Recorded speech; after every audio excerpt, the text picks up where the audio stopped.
আরশে গিয়েছেন নবী আমার, খোদাকে দেখেছেন নবী আমার। আরশে গিয়েছেন নবী আমার, খোদাকে দেখেছেন নবী আমার। আলহামদুলিল্লাহি রাব্বিল আলামিন ওয়াসসালাতু ওয়াসসালামু আলা সাইয়্যিদিল মুরসালিন আম্মা বা'দ ফাআউযু বিল্লাহি মিনাশ শাইতানির রাজীম বিসমিল্লাহির রহমানির রহিম আসসালাতু ওয়াসসালামু আলাইকা ইয়া রাসূলুল্লাহ ওয়া আলা আলিকা ওয়া আসহাবিকা ইয়া হাবিবাল্লাহ আসসালাতু ওয়াসসালামু আলাইকা ইয়া নবিয়্যাল্লাহ ওয়া আলা আলিকা ওয়া আসহাবিকা ইয়া নূরাল্লাহ। মাদানী চ্যানেলের দর্শকবৃন্দ, উপস্থিত হয়েছি মাদানী চ্যানেলের মেরাজের ট্রান্সমিশন নিয়ে, যার নাম হচ্ছে নূরের ভ্রমণ। যে যেখান থেকে আমাদের সাথে শরীক হয়েছেন আপনাদের সবাইকে জানাচ্ছি আমাদের এই অনুষ্ঠানের পক্ষ থেকে অসংখ্য শুভেচ্ছা এবং অভিনন্দন। আজকে ইনশাআল্লাহুল কারীম আমরা নির্ধারিত বিষয়ের উপর আলোচনা করব। আসনের পূর্বে দরুদে পাকের ফাজাইল শুনে নেই। প্রিয় নবী রাসূল আরবি হুজুরপুর নূর সাল্লাল্লাহু আলাইহি ওয়াসাল্লাম ইরশাদ করেন, যে ব্যক্তি আমার উপর সারাদিনে 50 বার দরুদে পাক পাঠ করবে, কাল কিয়ামতের দিন আমি তার সাথে মুসাফাহা করব। সাল্লু আলাল হাবিব সাল্লাল্লাহু আলা মুহাম্মদ সাল্লাল্লাহু আলাইহি ওয়াসাল্লাম সালাতাও ওয়া সালামান আলাইকা সাইয়্যিদি ইয়া রাসূলুল্লাহ। ইসলাম ভাইরা, স্ক্রিনে দেখেই নিয়েছেন যে আজকে আমাদের সাথে কারা উপস্থিত আছেন। মাশাআল্লাহুল কারীম, আজকে মুবালিকে দাওয়াত ইসলামী নাইমুল হায়দার ভাই উপস্থিত আছেন। মাশাআল্লাহ। হুজুর কেমন আছেন আপনি? মাশাআল্লাহুল কারীম, আপনাকে সুস্বাগতম। আমাদের সাথে আছেন হাফিজ সেলিম আত্তারি। কেমন আছেন হুজুর? আলহামদুলিল্লাহ আলা কুল্লি হাল। মাশাআল্লাহ মাশাআল্লাহ, আল্লাহ আমাদের সবাইকে কবুল করুক। এবং নাত খাই হিসেবে আজকে আমাদের সাথে উপস্থিত হয়েছেন আমাদের আসাদ ভাই। হুজুর কেমন আছেন? মাশাআল্লাহ, আসাদ ভাইকেও সুস্বাগতম। ইনশাআল্লাহ কালাম শুনবো, নাত শুনবো এবং আপনাদের ফরমায়েশ রাখার চেষ্টা করব। এতদিন ধরে তো আমরা মেরাজের ধারাবাহিক আলোচনা শুনেই আসছি, বিভিন্ন বিষয়ের উপরও আলোচনা শুনেছি। আজকে যে বিষয়টাকে আমরা একটু গুরুত্বের সাথে শুনব সেটা হচ্ছে যে আল্লাহ পাকের দিদার, আল্লাহ পাকের দিদার ও নামাজ। আল্লাহ পাকের দিদার মানেই তো নামাজ, নামাজের মাধ্যমেই তো আল্লাহ পাকের বাস আল্লাহ পাকের দরবারে দণ্ডায়মান হওয়া যায়। আল্লাহ পাকের সাথে মেরাজ হয় নামাজের মাধ্যমে, আল্লাহ পাকের সাথে কথোপকথন হয়। তো আল্লাহ পাকের দিদার নিয়ে এবং নামাজ নিয়ে আজকে যে আলোচনা, সেই আলোচনা আমরা শুনবো এবং সেই সাথে এটা মেরাজের সাথে কিভাবে সম্পর্কিত সেটাও ইনশাআল্লাহুল কারীম আমরা আজকের অনুষ্ঠানে আলোচনা করার চেষ্টা করব। কোথাও যাবে না, আমাদের সাথেই থাকবেন। আসুন দেরি না করে একটি কালাম শুনে আসি, এরপর ইনশাআল্লাহ আজকে যে টপিক, সেই টপিকের উপর আমরা আলোচনা করব। জি। বলগল লুলা বিকামালিহি বলগল লুলা বিকামালিহি কশফা দুজা বিজামালিহি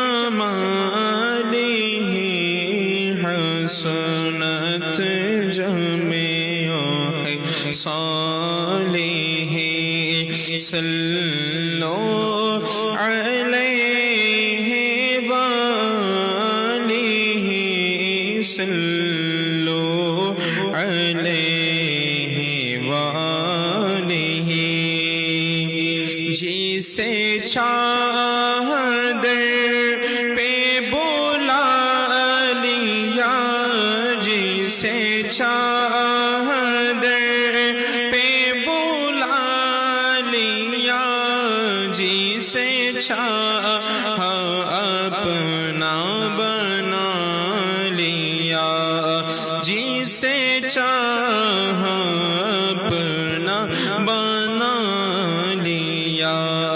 ये बड़े करम की है फैसले, ये बड़े करम की है फैसले, ये बड़े नसीब की बात है। सल्लु अलैहि वालिहि सल्लु अलैहि वालिहि آله صلوا عليه وآله আমিও যাব একদিন সোনার মদিনা আমিও যাব একদিন সোনার মদিনা পুরো হবে আমার মনে বাসনা আমিও যাব একদিন সোনার মদিনা পুরো হবে আমার মনে বাসনা দেখিব যখন আমি সোনার মদিনা দূর হবে তখন মনের সব যাতনা প্রিয় নবী কবে আমায় ডাকবে মদিনায় বলবো গিয়ে আমি মনে দুঃখ সে থাই প্রিয় নবী কবে আমায় ডাকবে মদিনায় বলবো গিয়ে আমি মনে দুঃখ সে থাই মনে দুঃখ সে থাই কাফেলা হাজিদের যখন দেখিয়া মি কাফেলা হাজিদের যখন দেখিয়া মি আমার মন ইচ্ছে জাগে যেতে মদিনা আমিও যাব একদিন সোনার মদিনা পুরো হবে আমার মনে বাসনা যে রোজার শরীফে জিয়ারত করেছে শফাআত তার তরে ওয়াজিব হয়েছে যে রোজা শরীফে জিয়ারত করেছে শফাআত তার তরে ওয়াজিব হয়েছে ওয়াজিব হয়েছে শফাআত প্রিয় নবী পেতে মদিনায় শফাআত প্রিয় নবী পেতে মদিনায় চলো না চলো না সোনার মদিনা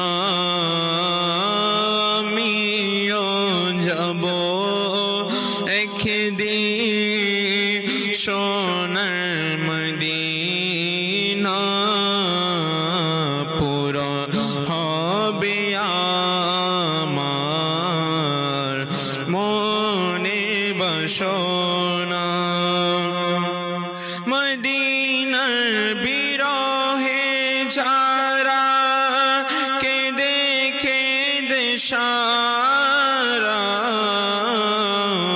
আমার প্রিয় নবী তুমি তাদের সাহারা মদিনার বিরহে যারা কেঁদে কেঁদে সারা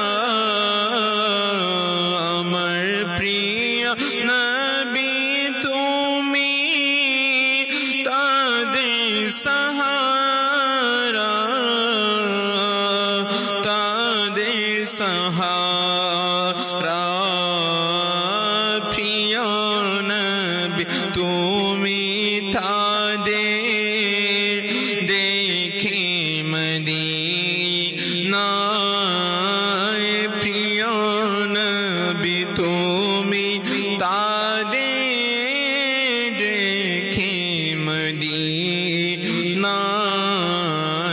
বিরহ জ্বালা তাদের মনের দূর করো না আমিও যাব একদিন সোনার মদিনা আমিও যাব একদিন সোনার মদিনা পুরো হবে আমার মনের সব বাসনা। সুবহানাল্লাহ, সুবহানাল্লাহ, মাশাআল্লাহুল কারীম। আল্লাহ আল্লাহ আল্লাহ আল্লাহ আমাদের সবাইকে মক্কা মদিনার বা আদব বা জক বা শখ হাজরি নসিব করুক, আমিন ইয়া রাব্বাল আলামিন। দেখছেন অনুষ্ঠান নূরের ভ্রমণ, আর আজকে আমরা বিষয় রেখেছি আল্লাহ পাকের দিদার ও নামাজ। সুবহানাল্লাহ। আসুন এই বিষয় নিয়ে আমরা আলোচনা শুরু করি। প্রথমত আমরা আমাদের নাইম ভাইয়ের কাছে যাব ইনশাআল্লাহ। জি হুজুর। আলহামদুলিল্লাহ, আল্লাহ পাক রব্বুল আলমিনের দরবারে শুকরিয়া। আল্লাহ রব্বুল আলমিন তার বান্দাকে হেদায়তের জন্য বিভিন্ন আম্বিয়ে কেরাম আলাইহিম রিদওয়ানকে আল্লাহ পাক এই জমিনের মধ্যে পাঠিয়েছেন। জি। এবং সর্বশেষ নবী দয়ালু নবী রাসূল করিম সাল্লাল্লাহু আলাইহি ওয়াসাল্লামকে আমাদের নিকট পাঠিয়েছেন রহমতুল্লিল আলমিন হিসেবে উভয় জাহানের জন্য।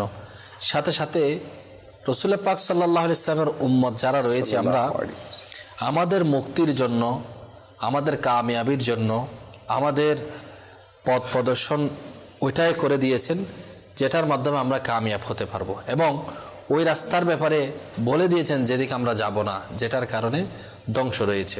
জি।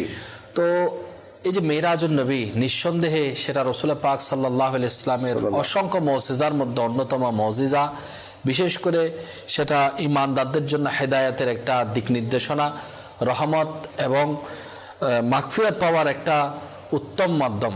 কারণ রাসূল পাক সাল্লাল্লাহু আলাইহি ওয়াসাল্লাম যেভাবে নিয়ামতের বর্ণনা দিয়েছেন জান্নাত ভ্রমণ করার মাধ্যমে, ঠিক তদ্রূপভাবে জাহান্নাম এর আযাব কীরকম হতে পারে সেগুলো দেখার পরে জানিয়ে দিয়েছেন যে কি কি হতে পারে। সেজন্য একজন ইমানদার মুসলমান উম্মত সে গাইডলাইনটা রাসূল পাক সাল্লাল্লাহু আলাইহি ওয়াসাল্লাম থেকেই নিবে, এবং তার একটা দিক নির্দেশনা মেরাজুন নবী থেকে আমরা পাই।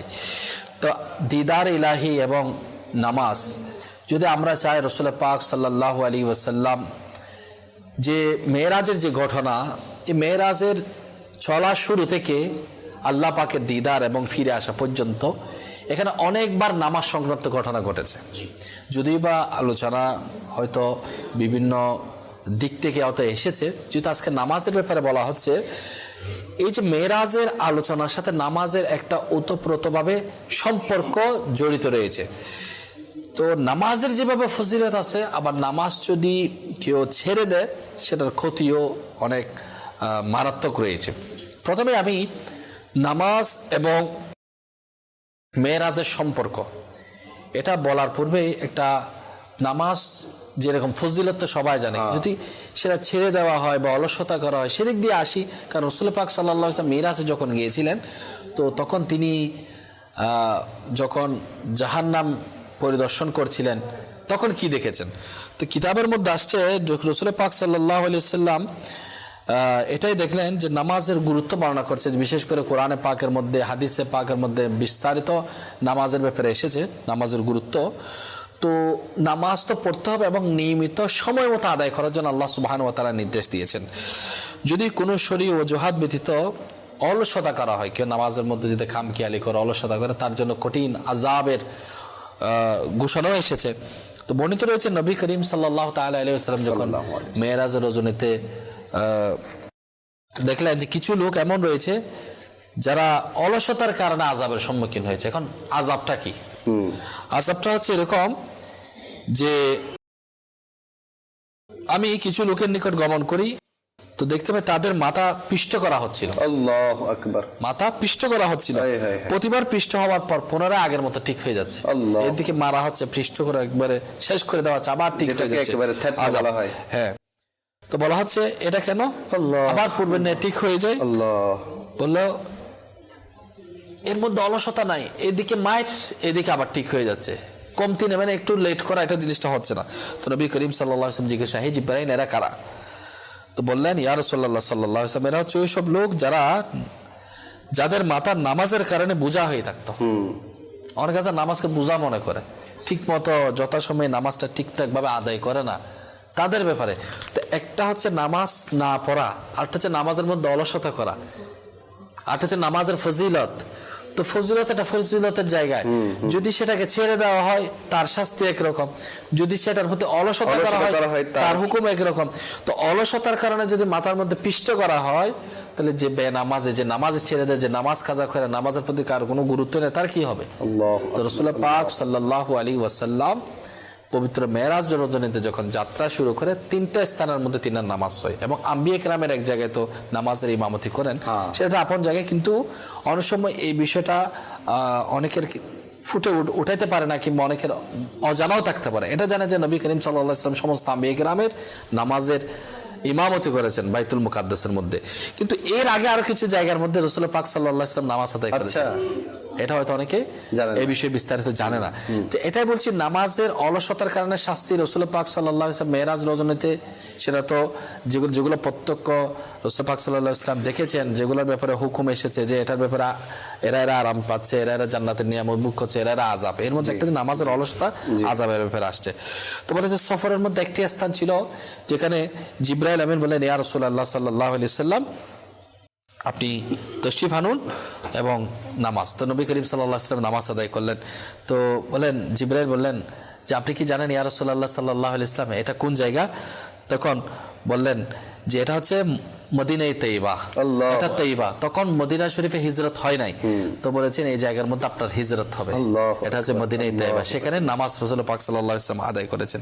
এরপর জিবরাইল আমিন আরজ করলেন, আর একটু গেলেন যে ইয়া রাসূলুল্লাহ সাল্লাল্লাহু আলাইহি ওয়াসাল্লাম, এখানে নামাজ আপনি তশরিফ আনুন।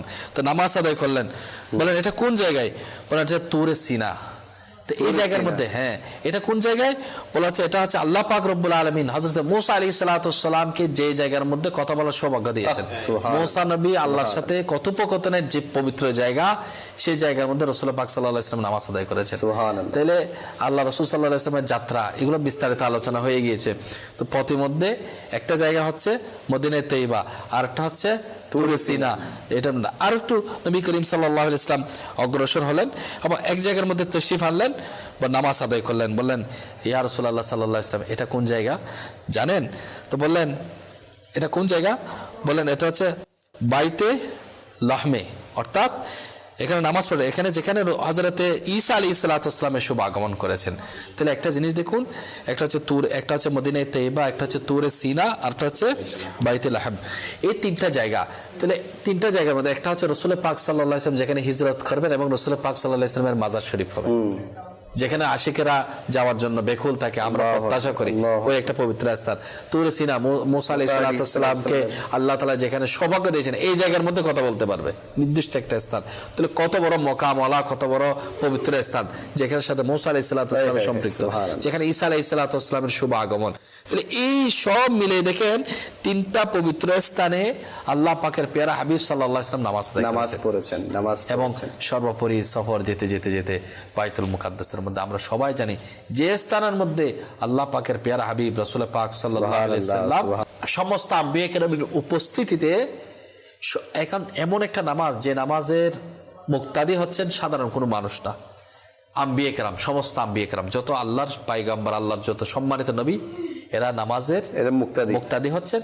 এবং ইমাম হচ্ছেন কেন? ইমামুল আম্বিয়া, আম্বিয়া কেরামের যিনি ইমাম, যিনি সরদার, তাকে রাসূল পাক সাল্লাল্লাহু আলাইহি ওয়াসাল্লামকে জিবরাইল আমিন হাত ধরে সামনে আগায় দিলেন, ইয়া রাসূলুল্লাহ আজকে হচ্ছেন আপনি আমাদের ইমাম, আমাদের আচ্ছা হচ্ছেন সমস্ত আম্বিয়া কেরামের ইমাম, তিনি হচ্ছেন রাসূল পাক সাল্লাল্লাহু আলাইহি ওয়াসাল্লাম। তাইলে তিনটা নামাজ তিন জায়গার মধ্যে, এবং আরেকটা জায়গা সম্মিলিত ভাবে জামাত, বিশাল জামাত, যে জামাতের মধ্যে সমস্ত আম্বিয়া কেরাম তশরিফ এনেছেন বাইতুল মুকাদ্দাসের মধ্যে। এগুলো দেখেন মেরাজের সফরের যাত্রা থেকে শুরু করে প্রতিটা জায়গার মধ্যে নামাজ, আল্লাহ পাকের পেয়ারা হাবিব সাল্লাল্লাহু আলাইহি ওয়াসাল্লামের নামাজ, এটা আমাদেরকে শিক্ষা দিচ্ছে। এখনো নামাজ তোফা হয়ে আসে নাই, এখনো গিফট হয়ে আসে নাই। এর আগে অর্থাৎ উম্মতের জন্য যে ফরজ করেছে 5 ওয়াক্ত নামাজ, এটা তো আলাদা বিষয়, কিন্তু এর আগে যাত্রাগুলোতে সবগুলোতে সাল্লাল্লাহু আলাইহি ওয়াসাল্লামের নামাজ। আরেকটা আশ্চর্যের বিষয় হলো সফরের প্রতিমধ্যে একটা নির্দিষ্ট স্থান যেখানে হযরতে মূসা আলাইহিস সালামের কবর শরীফ রয়েছে, যেটাকে আমরা মাজার বলি, পবিত্র স্থান, যেখানে সেখানে দাফন হয়েছে। তো রাসূল পাক সাল্লাল্লাহু আলাইহি ওয়াসাল্লাম দেখলেন তার কবর শরীফের মধ্যে, অর্থাৎ মূসা আলাইহিস সালামের কবর শরীফের মধ্যে তিনি দাঁড়িয়ে নামাজ আদায় করছেন। সুবহানাল্লাহ। তাহলে দেখুন আল্লাহ পাকের পেয়ারা হাবিব সাল্লাল্লাহু আলাইহি ওয়াসাল্লামের কেমন মুজিজা। মূসা আলাইহিস সালাম কবে ইনার ইন্তেকাল হয়েছে, মাজারের মধ্যে তশরিফ নিয়ে গিয়েছেন, সে মূসা আলাইহিস সালামকে জমিনের উপর থেকে আল্লাহ পাকের পেয়ারা হাবিব সাল্লাল্লাহু আলাইহি ওয়াসাল্লাম দেখতে পাচ্ছেন। আবার আম্বিয়া কেরামের ক্ষমতা এটা আল্লাহ পাক রব্বুল আলামিন দিয়েছেন, যে মূসাকে কিছুক্ষণ আগে কবর শরীফের মধ্যে দেখতে পেল, সে মূসা আবার কিভাবে বাইতুল মুকাদ্দাসের মধ্যে চলে আসলো। আজকে তো রাসূল পাক সাল্লাল্লাহু আলাইহি ওয়াসাল্লামের যাত্রা, তো রাসূল পাক সাল্লাল্লাহু আলাইহি ওয়াসাল্লামের শান আসমত ওটা অনেক ঊর্ধ্বে, ওনার যাত্রা শুরু হয়েছে, চলতেছে, যাচ্ছে। মূসা আলাইহিস সালাম আবার কিছুক্ষণ আগে ছিল কবর শরীফের মধ্যে, আবার চলে আসা। এগুলো আল্লাহ তাআলা শান, আল্লাহ তাআলা ইনাদের মাধ্যমে ইনাদের আম্বিয়া কেরামের শানগুলো ফুটিয়ে তুলেছেন, এবং সর্বোপরি নামাজের গুরুত্বটা ফুটে উঠেছে। যে গুরুত্ব, যে নামাজ, একটা দেখেন নামাজ এবং পবিত্র স্থান, এটাই আমি বুঝাতে চাচ্ছি হুজুর, নামাজ এবং পবিত্র স্থান। একটা জিনিস আমি এখানে আপনার মাধ্যমে দর্শকদেরকে একটু জানাতে চাইবো যে আল্লাহ রাসূল সাল্লাল্লাহু আলাইহি ওয়াসাল্লাম যখনই কোনো পবিত্র স্থান দেখেছেন নামাজ পড়েছেন, যখনই কোনো নেক বান্দাদের সাথে নিসবত রাখে এমন স্থান দেখেছেন নামাজ পড়েছেন।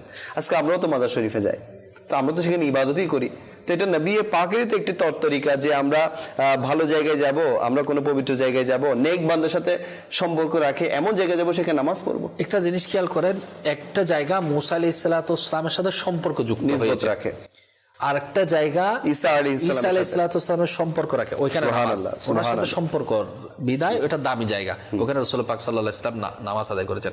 মদিনায়ে তৈয়বা এখনো সেটা তখন ওই রকম রৌনক ছিল না, পূর্বকার অবস্থা এটার সেটআপই ছিল অন্যরকম।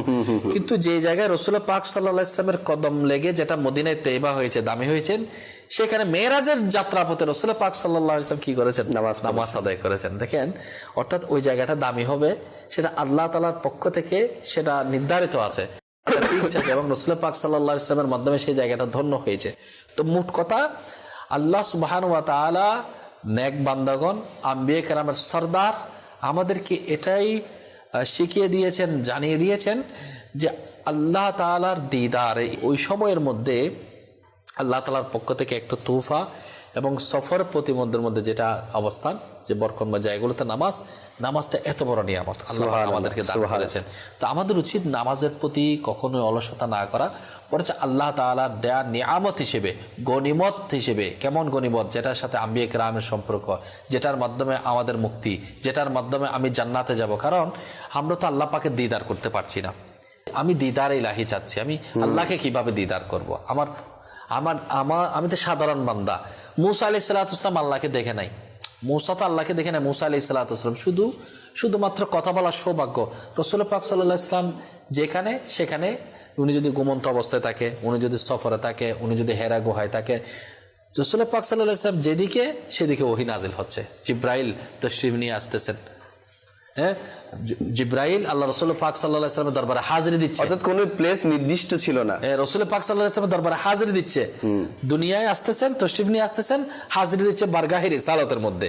আর রসুল পাক সাল্লাল্লাহু আলাইহি ওয়াসাল্লাম যেদিকে সেদিনে কোরআন পাক নাজিল হচ্ছে, আয়াত নাজিল হচ্ছে, তাহলে বোঝার বিষয় এই পুরা যদি আপনি দেখেন আল্লাহ পাক রব্বুল আলামিনের অসংখ্য দয়া, সেটা হচ্ছে নামাজ। তাহলে আমি তার দিদার এলাম, আমি আল্লাহকে দেখতে পাচ্ছি না। তো মূসা আলাইহিস সালাম দেখেন না, একটু ঝলক পেয়েছে তো মূসা আলাইহিস সালাম বেহুশ হয়েছে, এটা সবাই জানে। তো আল্লাহর পাকের পেয়ারা হাবিব আলাইহিস সালাতু ওয়াস সালাম ইরশাদ করেছেন, যার খোলাসা নামাজ মুমিনের মেরাজ, নামাজ মুমিনের মেরাজ। আমি আল্লাহ পাকের দিদার করতে পারছি না, তো আমি একজন সাধারণ মুমিন বান্দা, আল্লাহর মুমিন বান্দা হিসেবে, একজন মুসলমান হিসেবে, মুমিন হিসেবে আমার মেরাজ হচ্ছে মিরাজ। এবং রাসূল পাক সাল্লাল্লাহু আলাইহি ওয়াসাল্লাম বলেছেন আমার চোখের শীতলতা সুবহানাল্লাহ, এবং জান্নাতে যাওয়ার চাবি। যেখানে হাদিসে পাকের মধ্যে জান্নাতের চাবি আসছে, যেখানে বারবার ওয়াকিমুস সালাত, সালাত আদায় করার জন্য আল্লাহ তাআলা হুকুম দিচ্ছে, বারবার কোরআনে পাকের মধ্যে তাগাদা দিচ্ছে, সেখানে আমরা কেন নামাজ পড়বো না? বেশক বেশক, আল্লাহ আমাদের সবাইকে নামাজ পড়ার তৌফিক দান করুক। সেলিম ভাই কি বলবেন? আলহামদুলিল্লাহ, আল্লাহ পাকের দরবারে লক্ষ কোটি শুকরিয়া আদায় করছি। মাশাআল্লাহ, প্রথমত আমার আসাদ ভাই খুব সুন্দর নাচ শরীফ পড়েছেন, পাশাপাশি আমার নাইম ভাই খুব সুন্দর চমৎকারভাবে আজকের আলোচ্য বিষয় নিয়ে আলোচনা করছেন। জি, বিশেষ করে প্রথমে আমি নাইম ভাই যেহেতু নবীগণ আলাইহিমুস সালাতু ওয়াস সালাম, যে মুসা কালিমুল্লাহ আলা নবিয়িনা ওয়া আলাইহিস সালাতু ওয়াস সালামের ব্যাপারে এবং বরকতময় স্থানের মধ্যে নামাজ আদায় করার ব্যাপারে খুব সুন্দরভাবে তুলে ধরেছেন। যেহেতু আজকের আমাদের আলোচ্য বিষয় হচ্ছে আল্লাহ পাক রব্বুল আলামিনের দিদার নামাজ। দেখেন, দুনিয়ার মধ্যে কোনো ব্যক্তি ইচ্ছা পোষণ করে যে মওলার দিদার করব, মানে কপালের চক্ষু দ্বারা, এটা কখনো সম্ভব হবে না। এবং মুসা কালিমুল্লাহ আলা নবিয়িনা ওয়া আলাইহিস সালাতু ওয়াস সালাম রব্বি আরিনি বলেছেন, মানে অর্থাৎ মওলা তোমার কথা বলার স্বাদ, তোমার কথা বলার মিষ্টতা যদি এমন হয়, তাহলে মওলা তোমার দিদার কেমন হবে? সুবহানাল্লাহ, রব্বি আরিনি, মওলা আমাকে আপনার দিদার দান করুন। তখন আল্লাহ পাক রব্বুল আলামিন আহকামুল হাকিমিন তার উত্তর বলেছেন, লান তারানি, কখনো তুমি আমার দিদার করতে পারবে, আমাকে দেখতে পারবে না। তো আমরা হয়তো খুব প্রসিদ্ধ ঘটনা যে তুর পাহাড়ের মধ্যে যে একটি তাজাল্লি দিয়েছেন।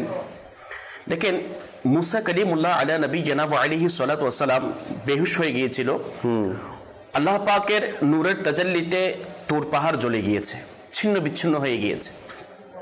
কিন্তু যে মুসা কালিমুল্লাহ আলা নবিয়িনা ওয়া আলাইহিস সালাতু ওয়াস সালামের এই তাজাল্লি পাওয়ার কারণে, সরাসরি দিদার হয়নি, জাস্ট একটা তাজাল্লি ঝলক দিয়েছেন, তো উনার শান কেমন বেড়েছে কিতাবের মধ্যে আসছে। উনি এই ঘটনার পর থেকে উনি ওনার মুখের মধ্যে নেকাব বেঁধে দিয়েছেন, চেহারা দেখাতেন না।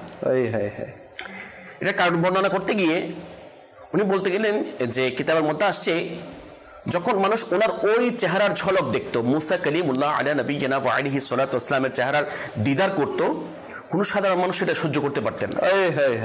তো ওনার স্ত্রী একদিন শেষ মুহূর্তে, যখন ওনার শেষ সময় চলে আসলো, ওনাকে আরজ করলেন যে এত বছর হয়ে গেল, প্রায় 40 বছর আপনার সঙ্গে আছি, আপনার সাথে আছি, কিন্তু আমি তো আপনার চেহারা দেখিনি। ওনার স্ত্রী মুসা কালিমুল্লাহ আলা নবিয়িনা ওয়া আলাইহিস সালাতু ওয়াস সালামকে এই কথাটা বললেন। তখন শেষ মুহূর্তে স্ত্রীর আবদার পূরণ করার জন্য মুসা কালিমুল্লাহ আলা নবিয়িনা ওয়া আলাইহিস সালাতু ওয়াস সালাম ওনার চেহারা যখন দেখালেন, সাথে সাথে ওনার স্ত্রী মানে এত বেশি প্রভাবিত হয়েছেন যে আল্লাহ তাআলা শুকরিয়া সিজদা আদায় করেছেন। যে এই একটু তাজাল্লির কারণে যদি মুসা কালিমুল্লাহ আলা নবিয়িনা ওয়া আলাইহিস সালাতু ওয়াস সালামের চেহারার ঝলক, নূরানিয়ত, মর্যাদা যদি এমন হয়, আর যিনি রাহমাতুল লিল আলামিন, শফিউল মুজনিবিন, রাহাতুল আশিকিন, উম্মতের দয়ার নবী নবী মুহাম্মদ রাসূলুল্লাহ সাল্লাল্লাহু আলাইহি ওয়া আলিহি ওয়াসাল্লাম এই মিরাজের রাতে সরাসরি কপালের চক্ষু দ্বারা আমার রাসূল করিম রউফুর রহিম সাল্লাল্লাহু আলাইহি ওয়াসাল্লাম আল্লাহ পাকে দিদার করেছেন। আচ্ছা, এখানে এই দিদারের বিষয়টা, এটা চিরন্তন সত্য কোরআন এবং হাদিস দ্বারা, ইজমা, কিয়াস, এই যে চারটা যে শরীয়তের যে বিধান রয়েছে, এর মাধ্যমে যে প্রমাণিত যে রাসূল করিম রউফুর রহিম সাল্লাল্লাহু আলাইহি ওয়াসাল্লাম সশরীরে আল্লাহ পাকে কি করেছেন? দিদার করেছেন, জিয়ারত করেছেন। আচ্ছা, এখন বিষয় যেহেতু আমার নাইম ভাই একটা বিষয় তুলেছেন, মুসা কালিমুল্লাহ আলা নবিয়িনা ওয়া আলাইহি সাল্লাতু ওয়াসসালাম আমার রাসূল পাক সাল্লাল্লাহু আলাইহি ওয়াসাল্লাম অনেক আগে ইন্তেকাল করেছেন, দুনিয়া থেকে পর্দা করেছেন। উনি ওই কবরের মধ্যে জীবিত নামাজ আদায় করছেন, এবং 50 ওয়াক্ত নামাজের যেটা ঘটনা এটা খুব প্রসিদ্ধ। আচ্ছা, এটা তো উনি কোন আসমানে ছিলেন সেটাও সত্য। তাহলে বাইতুল মুকাদ্দাসে নামাজ পড়েছেন, ওখানের মধ্যে উনি মুক্তাদি হিসেবে ছিলেন। ঠিক এইভাবে যদি আমরা দেখতে যাই, তাহলে এই মেরাজের ঘটনার কয়েকটা স্থানের মধ্যে মুসা কালিমুল্লাহ আলা নবিয়িনা ওয়া আলাইহি সাল্লাতু ওয়াসসালাম সশরীরে উপস্থিত ছিলেন। এখন এই যে কিছু জালেম আছে যে আম্বিয়া কিরাম আলাইহিমুস সালাতু ওয়াস সালাম মরে গিয়েছেন, পচে গিয়েছেন, যে ওনারা কিভাবে সম্ভব এটা বিশ্বাস করতে তারা অস্বীকার করে। যেহেতু প্রসঙ্গে যেটা আসছে সেই জন্য একটা হাদিস মুবারক আমরা শ্রবণ করি। রাসূল করিম রাউফুর রহিম সাল্লাল্লাহু আলাইহি ওয়াসাল্লাম ইরশাদ করছেন, আল আম্বিয়াউ আহইয়াউন ফি কুবুরিহিম ইউসাল্লুন। অর্থাৎ আম্বিয়া কিরাম আলাইহিমুস সালাতু ওয়াস সালাম আপন আপন মাজার শরীফে জীবিত, এবং তারা নামাজ আদায় করেন। এটা একটা হাদিস মুবারক। ইবনে মাজাহ শরীফের মধ্যে রাসূল করিম সাল্লাল্লাহু আলাইহি ওয়াসাল্লাম ইরশাদ করছেন, ইন্নাল্লাহা হাররামা আলাল আরদি আন তাকুলা আজসাদাল আম্বিয়াই ফানাবিয়ুল্লাহি হাইয়ুন ইউরযাকু আও কামা ক্বালা আলাইহিস সালাতু ওয়াস সালাম। অর্থাৎ নিশ্চয়ই আল্লাহ পাক জমিনের উপর আম্বিয়া কিরাম আলাইহিমুস সালাতু ওয়াস সালাম এর শরীর মুবারককে গ্রাস করা হারাম করে দিয়েছেন, বেশক। এবং আল্লাহ পাক নবীগণ আলাইহিমুস সালাতু ওয়াস সালাম এর কবর শরীফের মধ্যে তাদেরকে রিজিক দান করে থাকেন। তাহলে এই দুটি হাদিসে মুবারকার মাধ্যমে আমরা জানতে পারি, যদি মুসা কালিমুল্লাহ আলা নবিয়িনা ওয়া আলাইহি সাল্লাতু ওয়াস সালাম মেরাজের এই ঘটনার মধ্যে কয়েকটা স্থানের মধ্যে সশরীরে যদি উপস্থিত থাকতে পারে, যিনি মুসা কালিমুল্লাহ আলা নবিয়িনা ওয়া আলাইহি সাল্লামের আকা, সমস্ত আকাদের আকা, খলক সে আউলিয়া, আউলিয়া সে রাসূল, और रसूल उसे आला हमारा नबी। खल्क से औलिया, औलिया से रसूल, खल्क से औलिया, औलिया से रसूल, रसूलों से आला सबसे औला हो आला हमारा नबी, सबसे बाला हो आला हमारा नबी। দেখেন, তাহলে এটা দ্বারা প্রমাণিত নবীগণ আলাইহিমুস সালাতু ওয়াস সালাম জীবিত। শুধু তাই নয়, আল্লাহ পাক রব্বুল আলামিন সমস্ত মকবুল বান্দাগণ কবরের মধ্যে জীবিত। এটা দ্বারা আমাদের বোঝার বিষয়। যেহেতু আমাদের আজকের আলোচ্য বিষয় হচ্ছে দিদার ইলাহি, আল্লাহ পাকের দিদার। এটা দুনিয়ার জমিনের মধ্যে শুধুমাত্র একজনের জাতে পাক, যিনি শোষককে আমার আল্লাহ তাআলা দিদার করেছেন, বেশক। কিন্তু জান্নাতের মধ্যে যারা মুমিন বান্দা, তাদেরকে অনেক নিয়ামত দান করবেন। তার মধ্যে সবচেয়ে উত্তম বেস্ট নিয়ামত হচ্ছে সেটা আল্লাহ তাআলার দিদার, বেশক। আল্লাহু আকবার। তো আর ওই জান্নাতও আমার রাসূল পাক সাল্লাল্লাহু আলাইহি ওয়াসাল্লাম দেখেছেন, ভ্রমণ করেছেন। এবং দেখেন, আল্লাহ পাক রব্বুল আলামিন সুবহানাল্লাযী আসরা বিআবদিহি এই আয়াত মুবারাকার মাধ্যমে শবে মিরাজ রাসূল পাক সাল্লাল্লাহু আলাইহি ওয়াসাল্লাম আল্লাহ তাআলার দিদার করার জন্য গিয়েছেন, এটা প্রমাণ গ্রহণ করে। আচ্ছা, এর পাশাপাশি বিভিন্ন সূরার মধ্যে, বিভিন্ন আয়াত মুবারাকার মধ্যে আল্লাহ পাক রব্বুল আলামিন আমার রাসূল পাক সাল্লাল্লাহু আলাইহি ওয়াসাল্লামের যে মিরাজ সত্য সেটা প্রমাণিত করেছেন, যাতে যারা মুসলমানরা তার এই বিষয়ের উপর, মেরাজের উপর ঈমান রাখার মাধ্যমে যেন তাদের ঈমানকে যেন আরো মজবুত করতে পারে এবং তাদের ঈমানকে যেন হেফাজত করতে পারে। যেমন সূরা নজমের মধ্যে শুরু থেকে যদি আপনি দেখেন, প্রত্যেকটি আয়াত মুবারাকা আমার রাসূল করিম রাউফুর রহিম সাল্লাল্লাহু আলাইহি ওয়াসাল্লাম এর যে মেরাজের রাতের যেটা ঘটনা, ওই ঘটনাটাকে সত্যায়িত করেছেন আল্লাহ পাক রব্বুল আলামিন। যেমন একটি আয়াত মুবারাকার মধ্যে আল্লাহ তাআলা বলেছেন, সুম্মা দানা ফাতাদাল্লা ফাকানা কাবা কাউসাইনি আও আদানা। অতঃপর ওই জ্যোতি নিকটবর্তী হলো, অতঃপর খুব নেমে আসলো। আচ্ছা, এরপর বলছেন ফাকানা কাবা কাউসাইনি আও আদানা, কতটুকু নেমে এসেছে? এবং বরঞ্চ ওই জ্যোতি মাহবুবের মধ্যে 2 হাতের ব্যবধান রইল, বরং এর চেয়ে আরো কম। অর্থাৎ রাসূল করিম রাউফুর রহিম সাল্লাল্লাহু তাআলা আলাইহি ওয়া আলিহি ওয়াসাল্লাম আল্লাহ পাকের দিদার করেছেন, এটা ঘোষণা দিয়েছেন।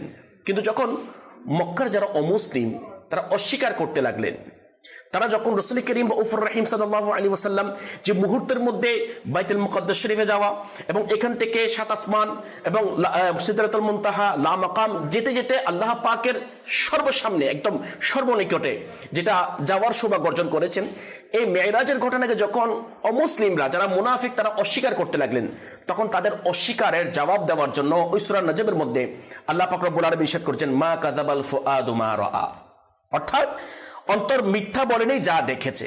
রাসূল করিম রাউফুর রহিম সাল্লাল্লাহু আলাইহি ওয়াসাল্লাম যে আল্লাহ পাকের দিদার করেছেন, মেরাজ করেছেন, আসমান সফর করেছেন এবং জান্নাত জাহান্নাম কেছে সবকিছু দেখেছেন। মেরাজের ঘটনা যখন দেখে যখন সমস্ত সবার সামনে উপস্থাপন করতে লাগলেন, কিন্তু সর্বপ্রথম সিদ্দিকা আকবর রাদিয়াল্লাহু তাআলা সত্যায়ন করেছেন। আর মক্কার অমুসলিমরা আবু জাহেলরা যারা এর অনুসারী ছিল তারা অস্বীকার করতে লাগলেন। তাহলে তাদের পদোত্তরে আমার আল্লাহ পাক রব্বুল আলামিন বলছেন যে আমার রাসূল যেটা বলেছেন সত্য বলেছেন, কখনো মিথ্যা বলেন নাই। কারণ আমার আল্লাহ তাআলা আমার রাসূল পাক সাল্লাল্লাহু আলাইহি ওয়াসাল্লামকে এমন নিয়ামত দান করেছেন, এই আয়াত মুবারাকা এই সূরার মধ্যে বলছেন যে আমি আল্লাহ তাআলার হুকুমের বাইরে একটি কোনো কথাও বলি না। আচ্ছা, দ্বিতীয় বিষয়, আফাতুমারুনাহু আলা মা ইয়ারা, আল্লাহ তাআলা বলছেন যে তবে কি তোমরা তার সাথে তিনি যা দেখেছেন তাতে বিতর্ক করছো? যখন যে এই যে অমুসলিমরা আল্লাহ পাক রব্বুল আলামিন আহকামুল হাকিমিন এর দয়ায় যে আমার রাসূল করিম রাউফুর রহিম সাল্লাল্লাহু আলাইহি ওয়াসাল্লাম আল্লাহ পাকের জিয়ারত করেছেন, দিদার করেছেন, এটাকে যখন অস্বীকার করতে লাগলেন, বিভিন্ন ধরনের কটূক্তি করতে লাগলেন এবং বিভিন্ন ধরনের খারাপ মন্তব্য করতে লাগলেন, তখন আমার আল্লাহ তাআলা বলেছেন ওয়ালাকাদ রাআহু নাজলাতান উখরা, শুধু একবার নয় বরঞ্চ কয়েকবার আমার রাসূল পাক সাল্লাল্লাহু আলাইহি ওয়াসাল্লাম আমার মাওলার দিদার সুবহানাল্লাহ, মানে অর্থাৎ এবং তিনি তো ওই জ্যোতি যা দুইবার দেখেছেন। যে এই আয়াতে মুবারকার মাধ্যমে মুফাসসিরগণ বলছেন যে আল্লাহ পাক রব্বুল আলামিনের দরবারে যে আমার রাসূল করিম রাউফুর রহিম সাল্লাল্লাহু আলাইহি ওয়াসাল্লাম বেশ কয়েকবার কি করেছেন? দিদার করেছেন। আচ্ছা, অপর একটি আয়াতে মুবারকার মধ্যে বলছেন মা যাগাল বাসার ওয়া মা তাগা, এবং চক্ষু না কোনো দিকে ফিরেছেন না সীমা অতিক্রম করেছেন। তাহলে সূরা নজম এর এই আয়াতে মুবারাকার মাধ্যমে আমরা জানতে পারলাম রাসূল করিম রাউফুর রহিম সাল্লাল্লাহু আলাইহি ওয়াসাল্লাম সশরীরে কপালের চক্ষু দ্বারা আমার আল্লাহ তাআলার কি করেছেন?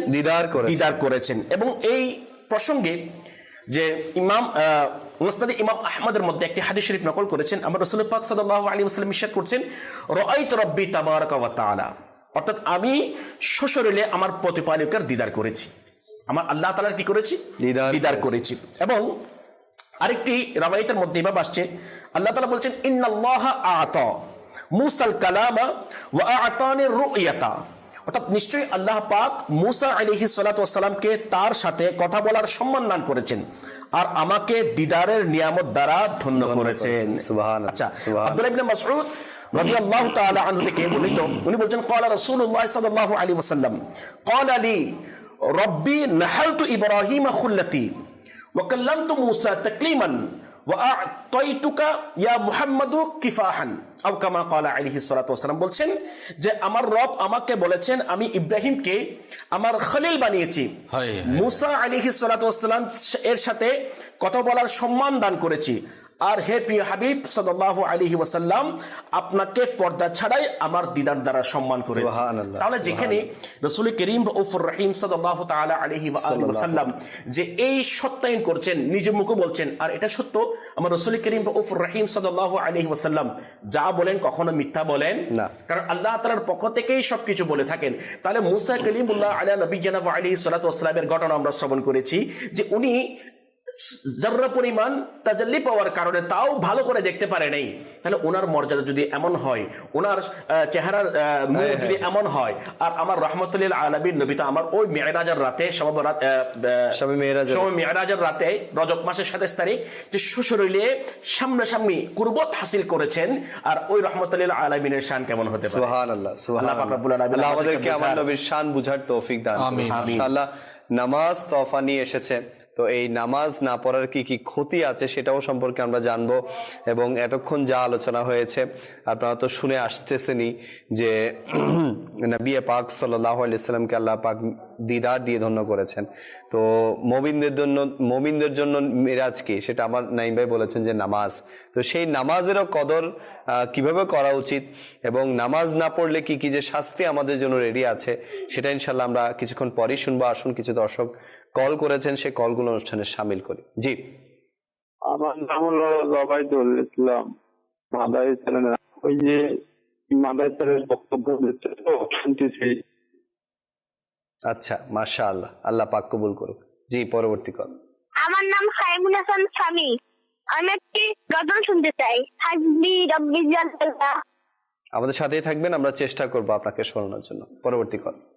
আমি কোন সাকাত চাই অনুষ্ঠান দেখাইতেছে নূরের ভ্রমণ খুব ভালো লাগতেছে। মাশাআল্লাহ। জি, পরবর্তী কল। আমি কাজল বলছি। আমি একটি কালাম শুনতে চাই।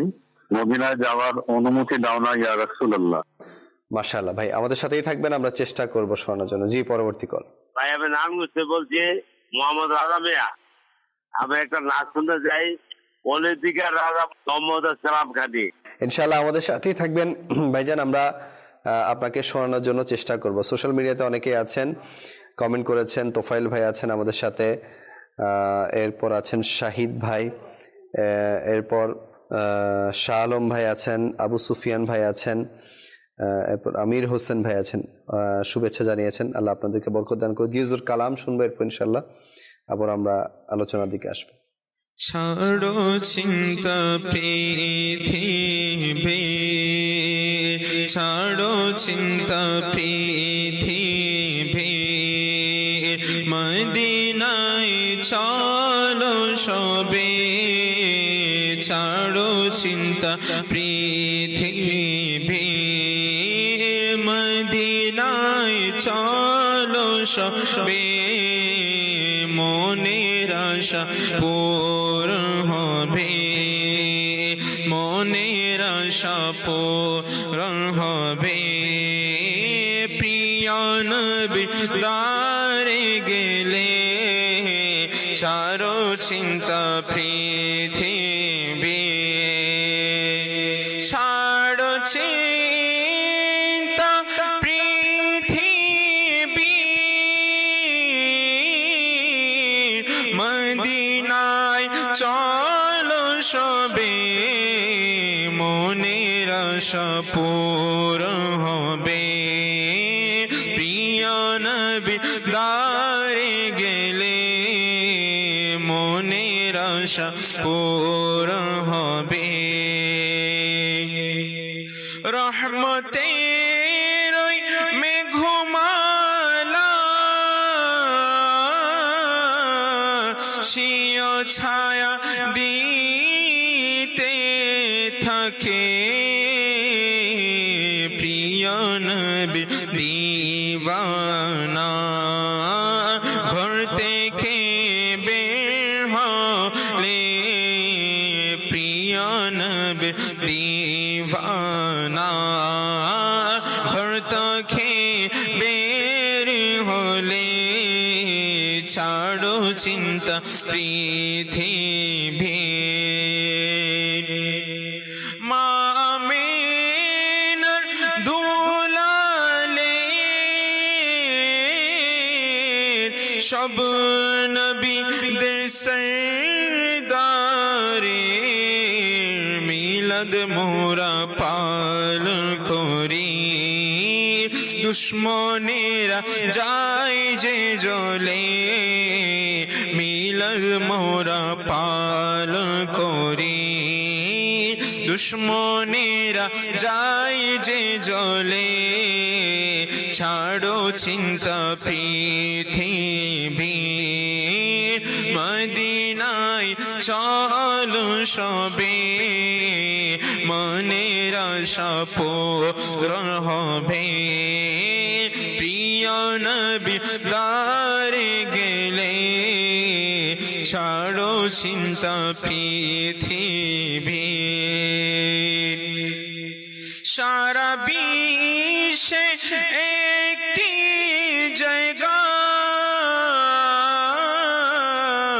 আর তা হলো মদিনা। যেথায় আমাদের মতো অচল টাকা যায় যে চলে। যেথায় আমাদের মতো অচল টাকা যায় যে চলে। ছাড়ো চিন্তা পৃথিবীর, মদিনায় চলো সবে, মনের আশা পূরণ হবে। প্রিয় নবীর দরে গেলে ছাড়ো চিন্তা পৃথিবীর।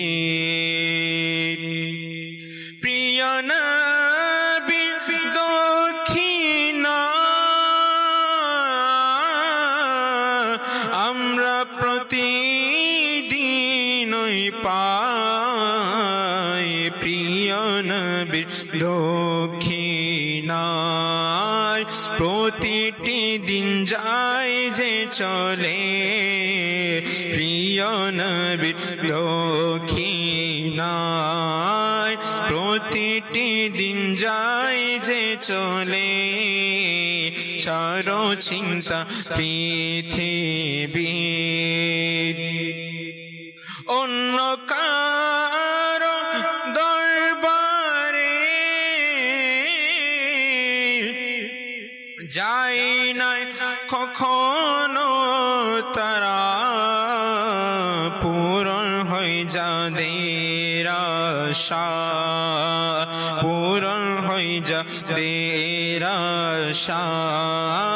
প্রিয় নবী গারে গেলে ছাড়ো চিন্তা পৃথিবীর, মদিনায় চলো সবে, মনের আশা পূরণ হবে। আহা মনের আশা পূরণ হবে। প্রিয় নবী ধারে গেলে ছাড়ো চিন্তা পৃথিবী। সুবহানাল্লাহ, মাশাআল্লাহ, মারহাবা। দেখছেন অনুষ্ঠান নূরের ভ্রমণ, আলোচনা চলছিল আল্লাহ পাকের দিদার ও নামাজ। নাইম ভাই, আল্লাহ পাকের দিদার নিয়ে মাশাআল্লাহ অনেক সুন্দর আলোচনা হয়েছে। দিদার ইলাহি এটা এত বেশি নিয়ামত, সেটা মূসা আলাইহিস সালাতু ওয়াস সালাম উপলব্ধি করতে পারছে। হ্যাঁ, মেরাজের সাথে যেরকম নামাজের সাথে সম্পর্ক আছে, দিদার ইলাহির সাথেও নামাজের সম্পর্ক আছে। সুবহানাল্লাহ। এটা কিভাবে?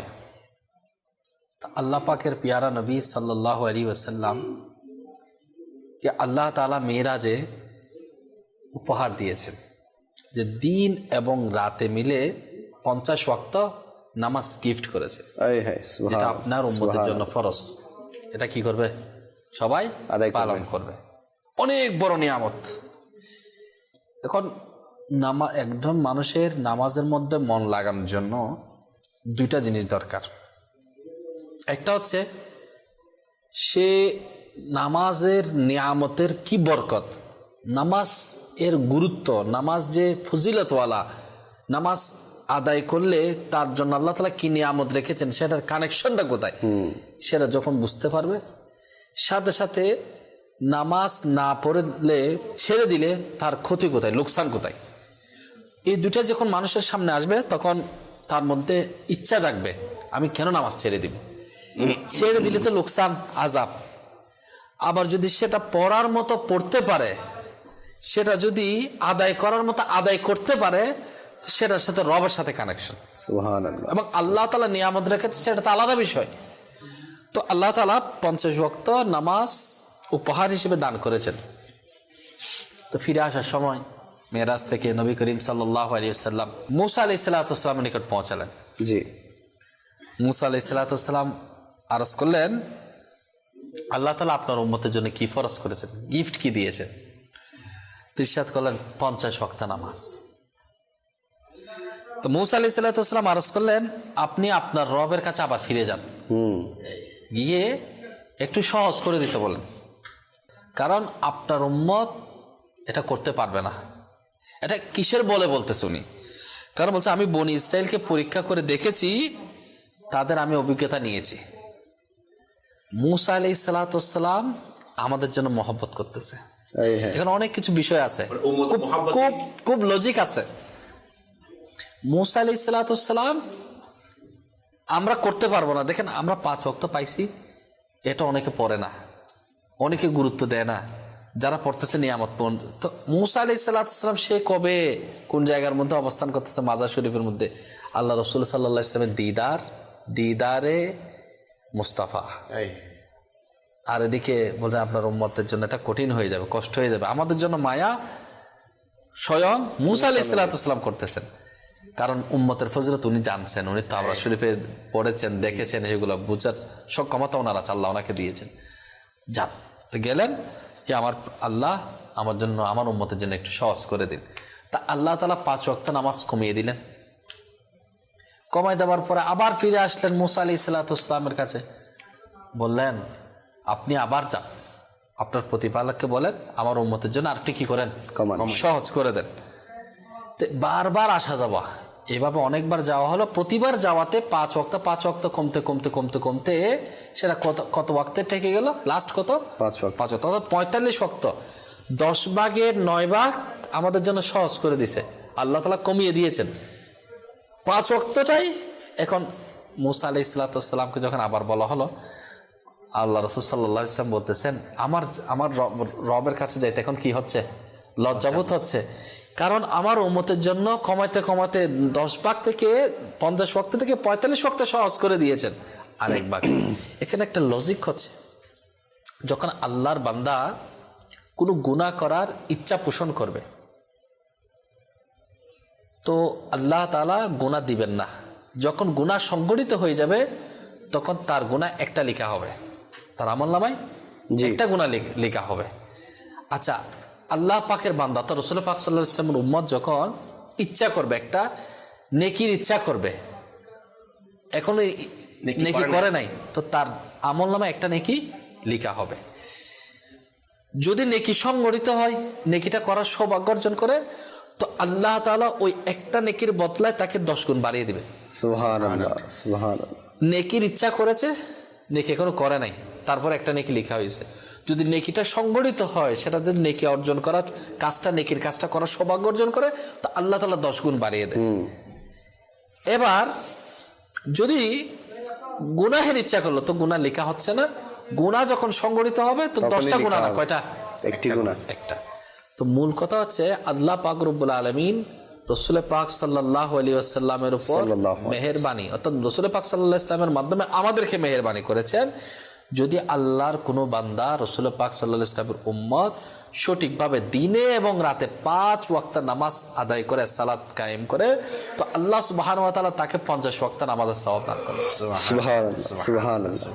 5 ওয়াক্তের বিনিময়ে 50 ওয়াক্ত। তাহলে আমাদের জন্য এক তো নামাজ দিন এবং রাতের জন্য আমাদের জন্য অনেক বড় নিয়ামত।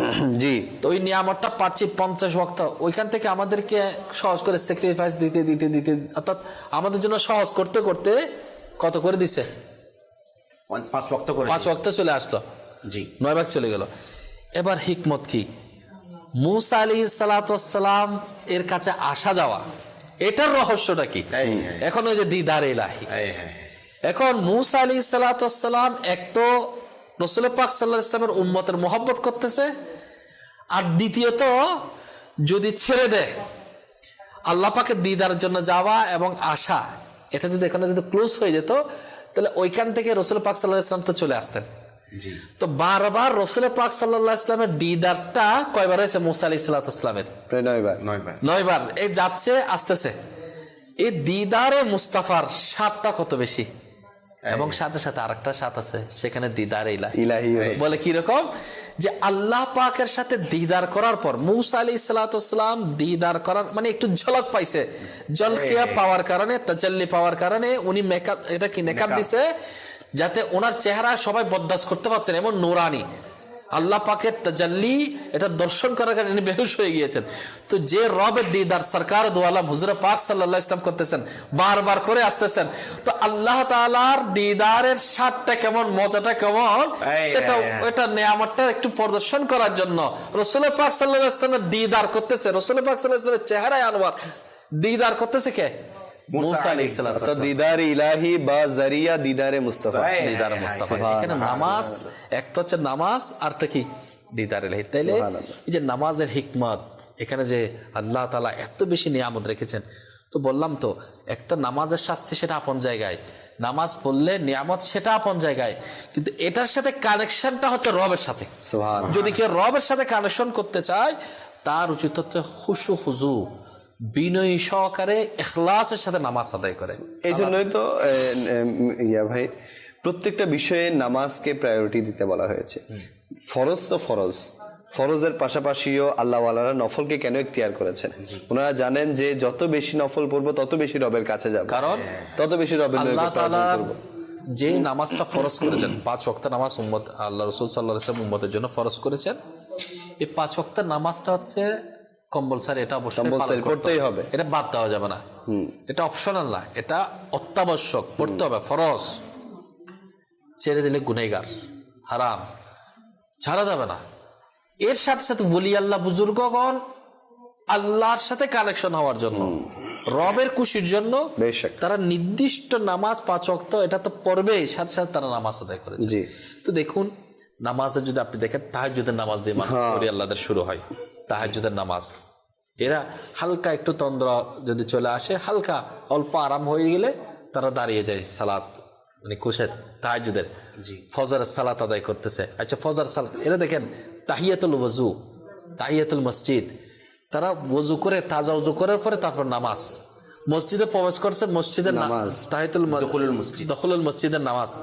এরপর কি ফজর সালাত আদায় করতে তারা অপেক্ষমান রয়েছে, জিকির আজকারে মগ্ন রয়েছে, চার শেষটাকে নামাজ পড়ার জন্য। চাষের নামাজ পড়তেছে, ইশরাকের নামাজ পড়তেছে, মাগরিব সময় সালাতুল আবিন পড়তেছে, এছাড়া আরো অসংখ্য কোন সমস্যায় পড়ছে সালাতুল হাজাতের নামাজ পড়তেছে, বৃষ্টি আসতেছে না তাই নামাজ পড়তেছে, প্যারেশানে পড়তে নামাজ পড়তেছে, কোন সমস্যা হয়েছে নামাজ পড়তেছে, তারা সমস্যা সমাধান পাচ্ছে নামাজের মাধ্যমে। কারণ আপনি বলবেন নামাজ, নামাজের ভিতরে আল্লাহ পাকের জিকির আছে, নামাজের ভিতরে নবীর উপর দরুদ আছে, নামাজের ভিতরে দিদারে ইলাহি এবং রাসূল পাক সাল্লাল্লাহু আলাইহি ওয়াসাল্লামের স্মরণ রয়েছে, আল্লাহ ও তার রাসূলের স্মরণ নামাজের মধ্যে রয়েছে। তো যেটার মাধ্যমে আল্লাহ পাকের স্মরণ হয়, তার হাবিব সাল্লাল্লাহু আলাইহি ওয়াসাল্লামের স্মরণ চলে আসে, তো সেই নামাজ এর মাধ্যমে ওলি আল্লাহ বুজুর্গগণ বেলায়াত এবং উচ্চ মর্যাদায় আসীনটায় সমাসীন হয়েছেন। তো আমাদের উচিত আমরা নামাজকে যাতে অবহেলা না করি, কারণ দাওয়াত ইসলামী শুধু নামাজ পড়ার জন্য এখানে টিভি চ্যানেলের সামনে আমরা এসে মাদানী চ্যানেলে কথাবার্তা বললাম, প্রোগ্রাম শেষ করলাম, এতটুকুর মধ্যে সীমাবদ্ধ নয়, কারণ নামাজটা অনেক গুরুত্বপূর্ণ নিয়ামত। সেজন্য ফয়জানে নামাজ কোর্স 7 দিনের, যে কোর্সটা বিভিন্ন জায়গায় মসজিদের মধ্যে, মহল্লার মধ্যে আমাদের মুআল্লিম তিনি যাবার পরে এলাকার যুব সমাজদের মধ্যে বিভিন্ন শ্রেণীর পেশাজীবী, শ্রমজীবী এবং বিভিন্ন সেক্টরের লোকদেরকে মসজিদে এনে 7 দিন নামাজের প্র্যাকটিক্যাল শিখাচ্ছে, নামাজের প্রশিক্ষণ দিচ্ছে। হ্যাঁ, 7 দিন নামাজ কোর্স, যারা কাফেলায় সফর করে 3 দিনের জন্য, 12 দিনের জন্য, 1 মাসের জন্য, তারাও কিন্তু কি করতেছে, নামাজের প্র্যাকটিক্যাল একটা রুটিনের মধ্যে রয়েছে।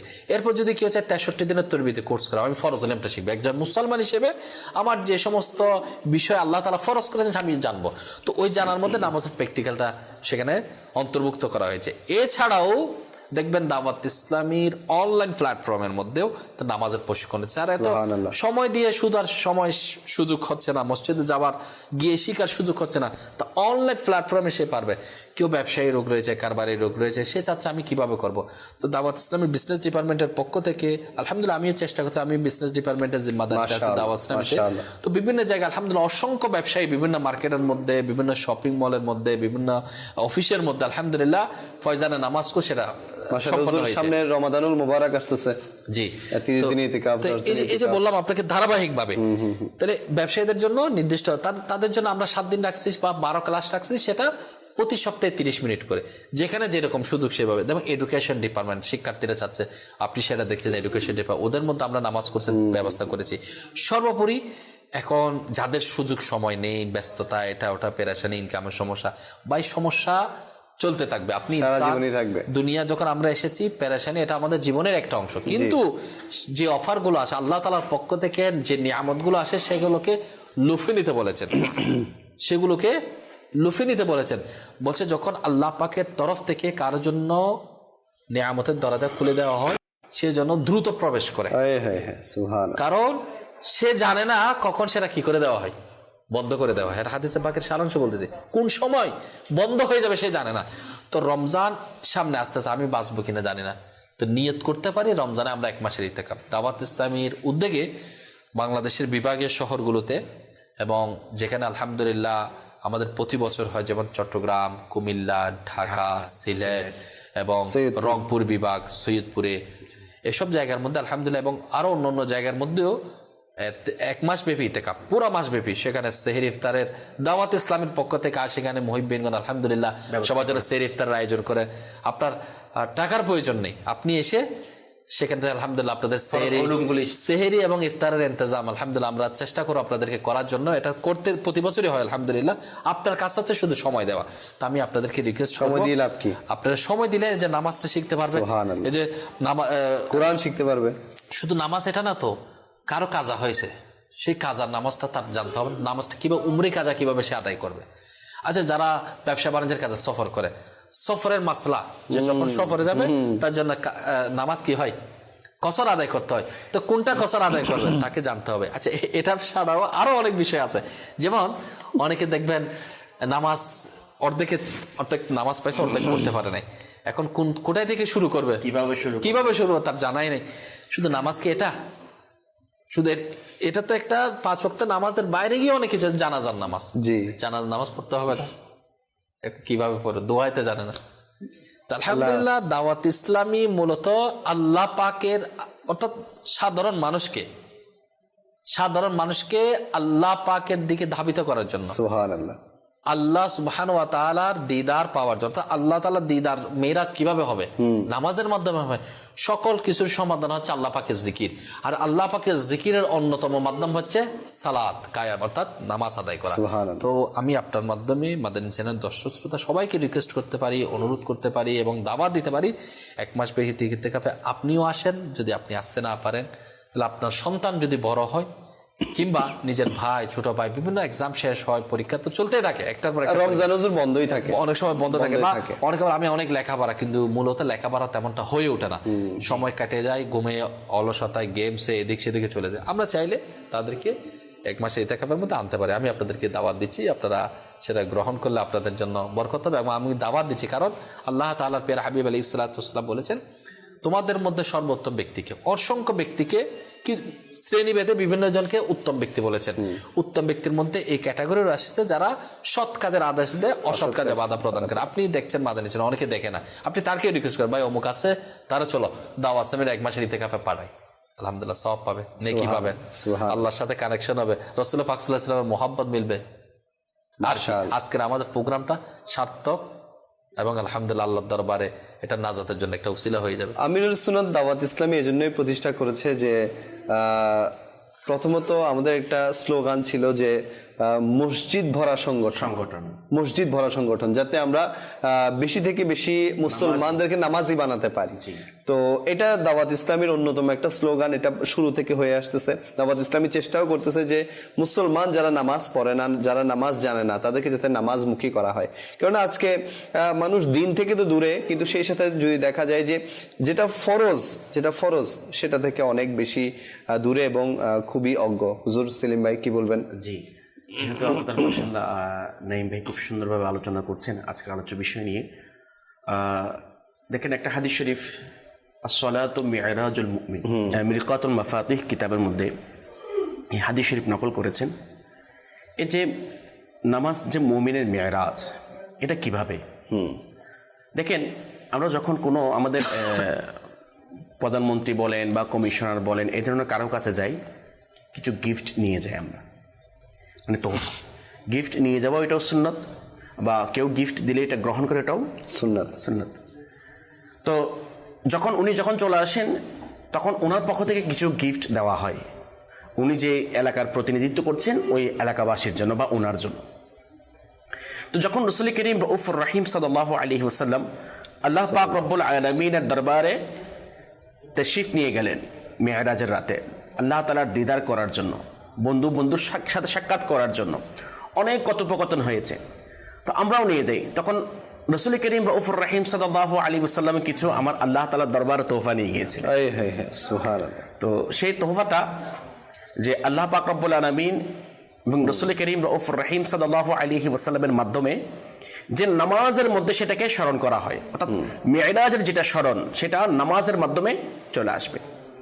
তো আমার রাসূল বলছেন, আত্তাহিয়াতু লিল্লাহি ওয়াসসালাওয়াতু ওয়াত-তাইয়্যিবা, মানে আল্লাহ পাকের দরবারে আমার রাসূল পাক সাল্লাল্লাহু আলাইহি ওয়াসাল্লাম এটা তোহফা নিয়ে আসছেন। সুবহানাল্লাহ। তখন এর উত্তরে আমার আল্লাহ তাআলা বলছেন, আসসালামু আলাইকা আইয়ুহান নাবিয়্যু ওয়া ওয়া রাহমাতুল্লাহি ওয়া বারাকাতুহু। যখন এটা বললেন, এরপরে আমার রাসূল পাক সাল্লাল্লাহু আলাইহি ওয়াসাল্লাম ইরশাদ করছেন, আসসালামু আলাইনা ওয়া আলা ইবাদিল্লাহিস সালিহিন। সুবহানাল্লাহ। দেখেন কি রহমতুল লিল আলামিন নবী নিয়ামবেক লিয়াকত ভাই, যে রহমতুল লিল আলামিন যখন দুনিয়ার জমিনে তশরিফ নিয়ে আনছেন তখনই বলেছেন রব্বি হাবিলি উম্মতি। 63 বছর হায়াতে জিন্দেগি বিভিন্ন গুহার মধ্যে বিভিন্ন স্থানের মধ্যে রিয়াজত করেছেন, কান্না করেছেন, কেন? উম্মতের জন্য।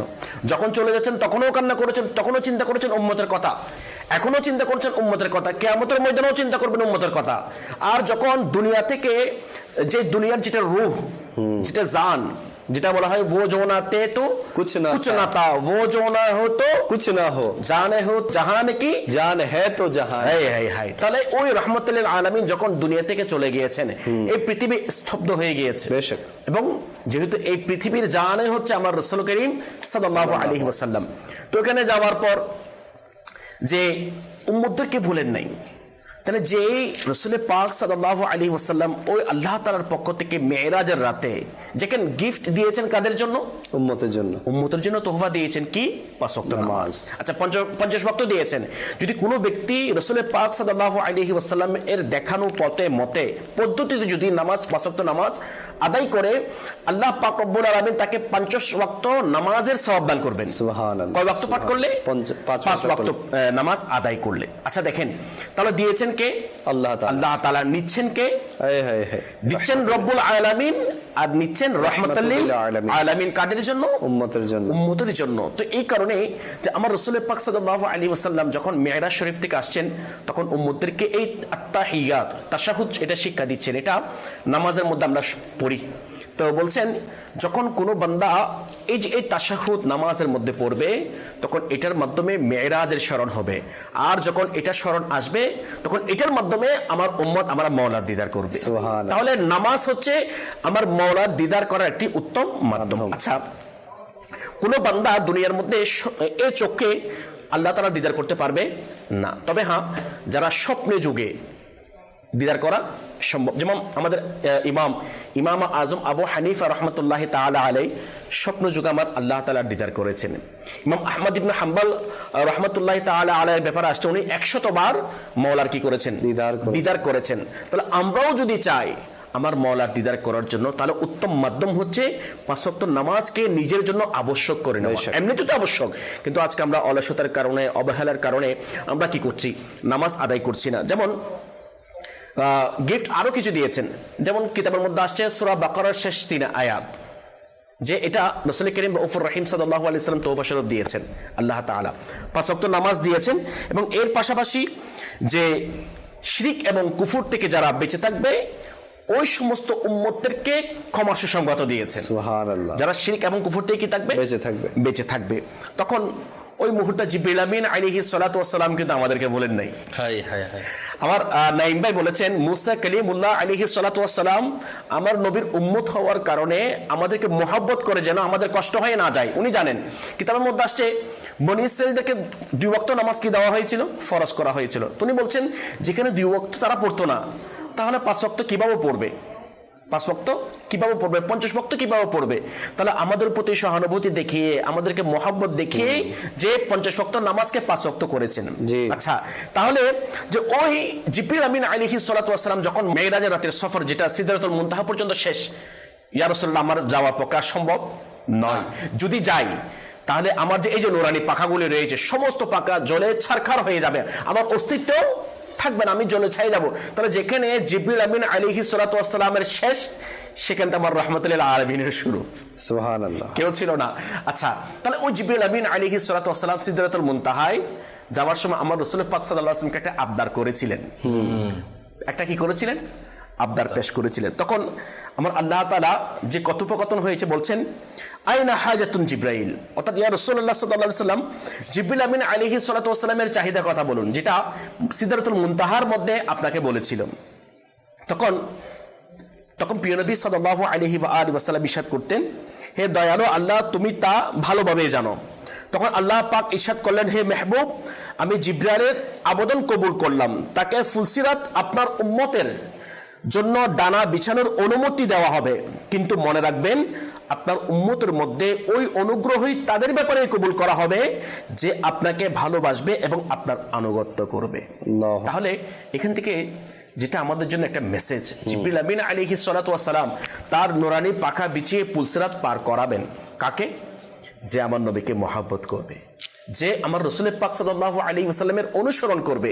তাহলে যে এই যে নামাজ, এটা আল্লাহ তাআলার পক্ষ থেকে রাসূল পাক সাল্লাল্লাহু আলাইহি ওয়াসাল্লাম মিরাজের রাতে উম্মতের জন্য তোহফা স্বরূপ নিয়ে এসেছেন। এবং এই নামাজের ফজিলতের ব্যাপারে আল্লাহ পাক অসংখ্য আয়াত মুবারাকা আকিমুস সালাহ বলে এভাবে ইরশাদ করেছেন, এবং বিভিন্ন পেরেশানির মধ্যে মুসিবতের মধ্যে পড়ে গেলে আল্লাহ পাক ইরশাদ করেছেন, বিসমিল্লাহির রহমানির রহিম, ইয়া আইয়ুহাল্লাযীনা আমানুস্তাঈনু বিস-সাবরি ওয়াস-সালাহ। আচ্ছা, এটা একটা গেল। আচ্ছা, আবার বলছেন ইন্নাস সালাতা তানহা আনিল ফাহশাই ওয়াল মুনকার। যে এইভাবে অসংখ্য আয়াত মুবারাকার মাধ্যমে আল্লাহ পাক রব্বুল আলামিন এই নামাজের গুরুত্ব আমাদের সামনে তুলে ধরেছেন কোরআন পাকের মাধ্যমে। আচ্ছা, এই যে মেরাজের রাতে রাসূল পাক সাল্লাল্লাহু আলাইহি ওয়াসাল্লাম যে 5 ওয়াক্ত নামাজ আমাদের জন্য নিয়ে এসেছেন, লিয়াকত ভাই, এটা তো অবশ্যই আমাদের আদায় করতে হবে। কিন্তু ওই রাহমাতুল আলামিন কতটুকু নামাজ আদায় করতেন? এটা খুব প্রসিদ্ধ হাদিসে মুবারাকা যে আমার রাহমাতুল আলামিন নবী যে নামাজ এত বেশি আদায় করতেন, ওনার পা মুবারক ফুলে যেত। আল্লাহু আকবার। ওনার পা মুবারক ফুলে যেত। আমরা 5 ওয়াক্ত নামাজ পড়তে পারি না, আফসোস। জি, ও রাহমাতুল আলামিন নবীর উম্মত। দেখেন জিবরিল আমিন বলছেন, আমি তাদের জনকে ফুলসিরাত কি করব? পার করাবো, যারা আমাকে ভালোবাসবেন, আমার অনুসরণ করবেন। তাহলে ওই রাহমাতুল আলামিন নবী যে নামাজ আদায় করতেন, পা মুবারক ফুলে যেত, তাহলে কেন করেছেন? আমাদের জন্য করেছেন, আমাদেরকে বাঁচানোর জন্য করেছেন। তো আয়েশা সিদ্দিকা বলছেন, ইয়া রাসূলুল্লাহ, আপনার সাদকায় পূর্ববর্তী সকল গুনাহ মাফ করে দিয়েছেন, আপনি এত কষ্ট কেন করছেন, কাদা করছেন? তখন আমার রাসূল পাক সাল্লাল্লাহু আলাইহি ওয়াসাল্লাম ইরশাদ করেছেন, হে আয়েশা, আফালা আকুনা আবাদান শাকুরা, হে আয়েশা, আমি কি আমার মওলার কৃতজ্ঞ প্রকাশকারী বান্দা হব না? তাহলে মেরাজের শিক্ষা, নামাজের শিক্ষা হচ্ছে মওলার দিদার, যে নামাজের মাধ্যমে মওলার কৃতজ্ঞতা প্রকাশ করা, শুকরিয়া আদায় করা। কোনো না কোনো সময় অর্থাৎ মওলার দরবারে কারাগাত করার একটা অপশন হচ্ছে নামাজ। জি, যেমনটা ইবনে সাহাবী সৈয়দনা আব্দুল্লাহ ইবনে আব্বাস রাদিয়াল্লাহু তাআলা আনহু থেকে বর্ণিত, নবী করিম সাল্লাল্লাহু আলাইহি ওয়াসাল্লাম ইরশাদ ফরমান, মানুষ নামাজের সময় যেন বাদশার দরজায় কারাগাত করে নক করতেছে, কিরকম? আর যে ব্যক্তি সর্বদা কোনো বাদশার দরজায় কারাগাত করে, তবে কখনো না কখনো দরজা খুলে দেয়। আর একটা বিষয়, এটা তো মওলাকে পাওয়ার জন্য, মওলার দরবার থেকে দরজা খুলে যাওয়ার জন্য একটা অপশন আছে। রাসূল পাক সাল্লাল্লাহু আলাইহি ওয়াসাল্লামের শেষ নসিহতটা কি ছিল? এটা বললেই সব কিছু এখানে ফাইনাল আজকের প্রোগ্রামের। প্রথমত রাসূল পাক সাল্লাল্লাহু আলাইহি ওয়াসাল্লামের শেষ আমলের দিকে যদি যাই, মেসওয়াকের ব্যাপারে আসছে যে রাসূল পাক সাল্লাল্লাহু আলাইহি ওয়াসাল্লাম যখন একবারে শরীর মোবারক দুর্বল হয়ে পড়ল, অর্থাৎ জাহির উফাতের আগ পর্যন্ত তিনি মেসওয়াক ছাড়েন নাই। আর একটা আছে কি, শেষ নসিহতটা কি ছিল রাসূল পাক সাল্লাল্লাহু আলাইহি ওয়াসাল্লাম?